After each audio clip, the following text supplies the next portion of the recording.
Panamá América, bienvenidos a otra entrevista. En esta ocasión conversaremos con la doctora Ana Gabriela Luca. Ella es pediatra y una acérrima defensora de la vacunación. Bienvenida, doctora.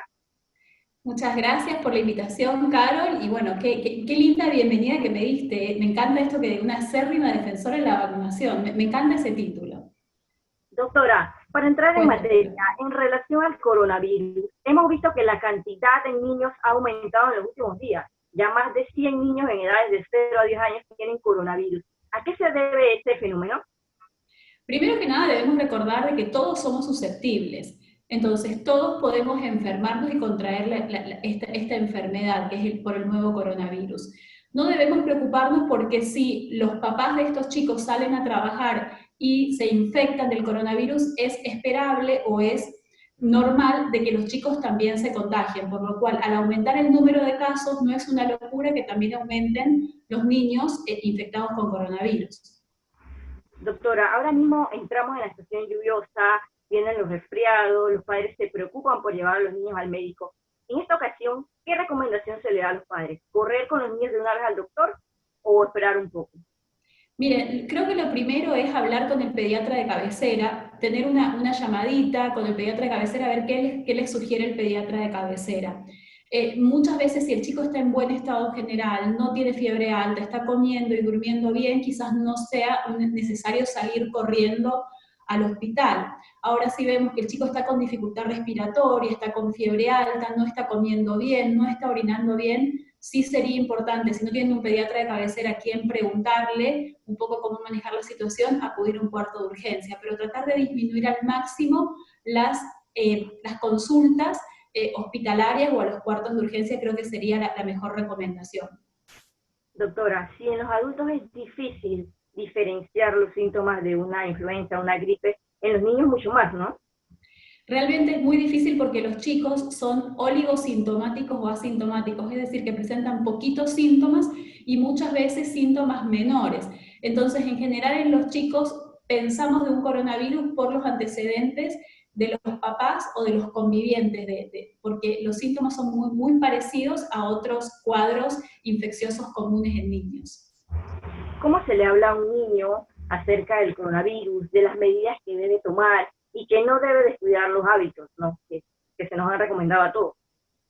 Creo que lo más importante para hablarle a los chicos es hablarle de una manera clara y sin mentiras. Nosotros no les podemos mentir a los chicos sobre lo que estamos viviendo porque el mundo está pasando un periodo muy particular, el país también y la casa también, porque los chicos se dan cuenta que no están yendo al colegio, muchas veces que papá y mamá están trabajando desde casa o están trabajando menos horas. Entonces yo creo que lo primero es no mentirles y hablarles claramente. Por ejemplo, ¿qué hago yo con mi bebé de 2 años y 6 meses? Te digo, hay un bichito afuera que si te pica te hace un ay, ay, ay, entonces no podemos salir. Y ella con eso está clarísima, y eso es lo que ella necesita saber en este momento. Con eso ella entiende que no puede ir a jugar al parque, que tanto le gustaba, que no podemos ir a la playa como íbamos todos los fines de semana antes. Entonces, darle a cada chico la información que necesita, no abrumarlos con noticias, no sobrecargarlos con miedo e inseguridades nuestras.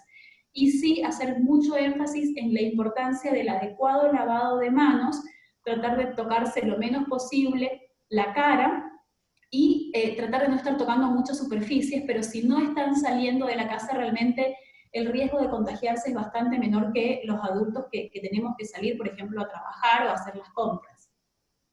Doctora, también llegó el periodo para la vacunación contra la influenza. Muchos padres tienen temor de salir de sus casas para llevar a los niños a estas citas. ¿Cuál es su recomendación?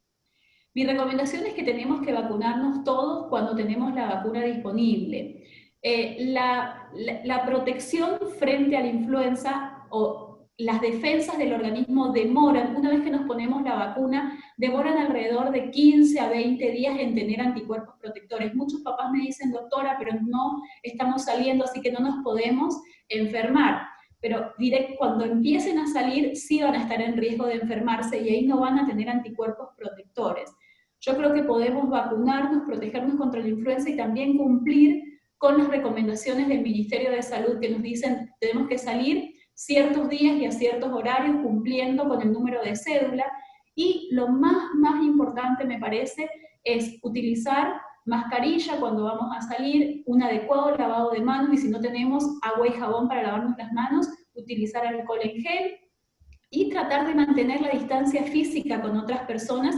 Si tenemos que salir 1,5 o 2 metros, es la distancia recomendada. Yo creo que si cumplimos con todas estas recomendaciones, podemos ir a vacunar a nuestros hijos sin exponerlos a un riesgo de nada más. Y eso me parece que debe ser el mensaje con el que deben quedarse. Vacunarnos es muy importante, y el salir a vacunarnos no significa o no implica que nos vamos a exponer a riesgos de otra cosa.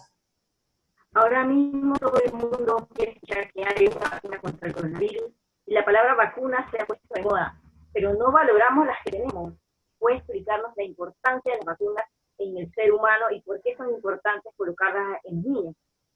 Bueno, las vacunas son uno de los grandes avances de la medicina. Después del agua potable, las vacunas son la intervención en salud que más ha ayudado a disminuir la mortalidad infantil, y también ha disminuido la morbilidad, es decir, no solamente no nos morimos por enfermedades que nos protegen las vacunas, sino que no quedamos con complicaciones gracias a que nos ponemos vacunas, y yo creo que eso es fantástico. Anualmente las vacunas ayudan a salvar millones de vidas, pero como son tan buenas y han hecho tan bien su trabajo a lo largo de los años, mucha gente se ha concentrado en los posibles efectos adversos de las vacunas, y es por eso que mucha gente empezó a tenerle miedo a las vacunas y ha dejado de vacunar a sus hijos. Pero creo que lo que nos está pasando ahora con el coronavirus es un claro ejemplo de lo que puede llegar a ser una enfermedad para la cual no tenemos vacuna y no tenemos un tratamiento efectivo. Fíjense que a nivel mundial la cantidad de millones de personas que se han enfermado y la cantidad de miles de personas que se han muerto a causa de esta enfermedad. Entonces, sí tenemos que valorar las vacunas, y sí tenemos que valorar las enfermedades para las cuales sí nos podemos proteger. Y también es importante ahora en esta temporada de influenza, vacunarnos contra influenza para no sobrecargar aún más nuestro sistema de salud, que está bastante sobrecargado ya con el coronavirus. Por ejemplo, el año pasado el influenza causó en Panamá alrededor de 80.000 casos, 80.000 personas se enfermaron por influenza el año pasado en Panamá, y hubo 35 personas que fallecieron a causa de la influenza. Entonces, fíjense estos números, más todos los números del coronavirus, puede ser una carga que podemos prevenir a través de la vacunación. Doctora, esos movimientos antivacunas, ¿de dónde surgen y si en Panamá hay gente que tiene esa mentalidad? Bueno, tratemos de, yo creo que decir antivacunas es un poco, estamos tratando de cambiar un poco ese concepto. Bueno, hay gente que, los movimientos antivacunas o que están en contra de las vacunas existen desde que existen las vacunas. Como todo, en la vida hay gente que está a favor y hay gente que está en contra.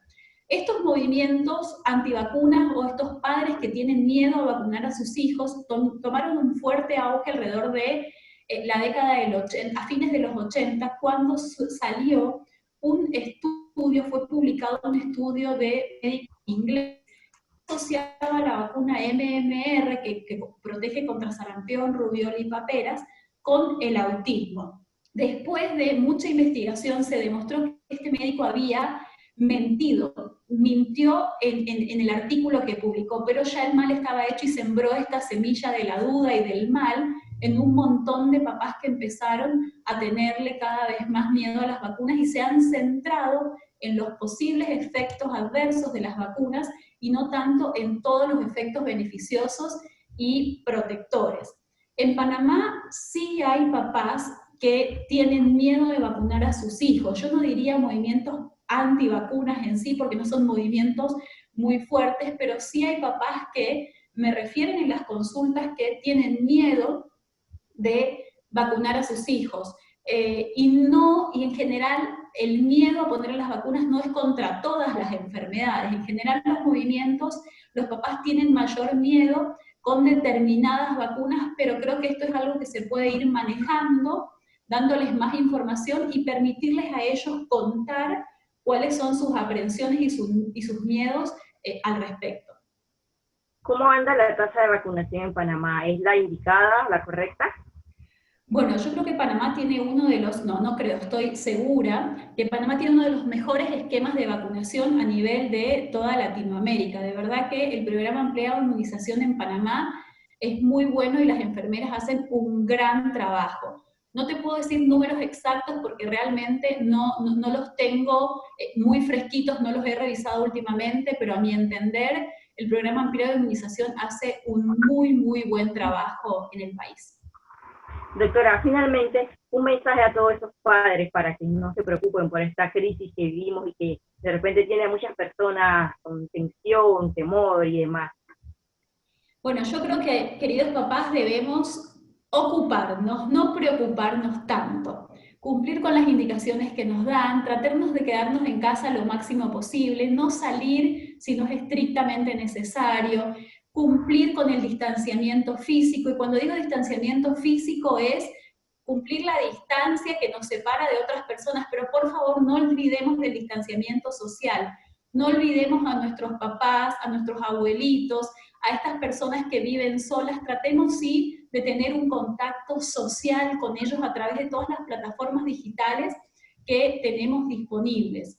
Y incentivar en los chicos no tanto el miedo, pero sí las buenas higienes y las buenas prácticas de higiene para evitar contraer el coronavirus. Y por favor, no se olviden de mantener todas sus vacunas al día y proteger a sus hijos y protegerse ustedes mismos contra enfermedades para las cuales sí existen vacunas. Y Gracias, paciencia, esto se va a acabar. Falta menos que antes, eso es otra cosa. Paciencia, esto se va a acabar. gracias doctora. Esta ha sido Ana Gabriela Lucas para Panamá América.